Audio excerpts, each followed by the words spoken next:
This person lives over 1,500 miles away from me, and they requested that I build them a custom coffee table. So I guess let's get to building. After cutting the wood to its rough dimensions, I'm going to remove all of the bark, and usually this is a very enjoyable process, but that really depends on when the tree was cut down.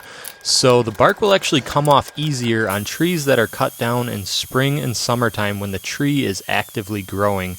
And trees that are cut down in fall or winter time, the bark usually is a lot harder to remove. And here you can see these little trails left behind by bugs, which I think looks really cool. But this is a great time to stress the importance of using kiln-dried wood. Not only is that wood going to shrink and warp as it dries, so you can't use it when it's fresh, but also there might still be bugs living and burrowing around on the inside of that wood, and when you have it kiln dried, it's going to kill off all of those bugs so you don't have them ruining your table months or years down the road. And while this resin cures and hardens over the next 7 to 10 days, let's get back to that client that lives over 1,500 miles away. So I live in Wisconsin and they live in sunny Florida.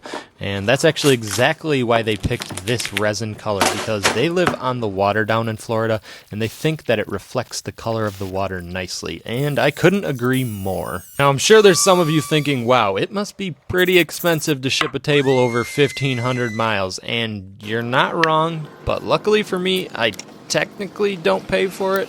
And to be honest, almost all of my clients come from out of state, so I am regularly shipping things all across the United States and sometimes across the world, which I know I am extremely blessed to be able to say that, and I am very thankful to all of you who watch and like these videos, and to all my clients that decide to support and buy some of my pieces from me. And after who knows how many countless hours of sanding, I get to finally lay down a couple coats of finish that I'll buff on and off, and then install these wood inserts into the holes that you saw me make earlier using my plunge router. And I prefer to use my plunge router because it ensures I get perfectly 90-degree holes.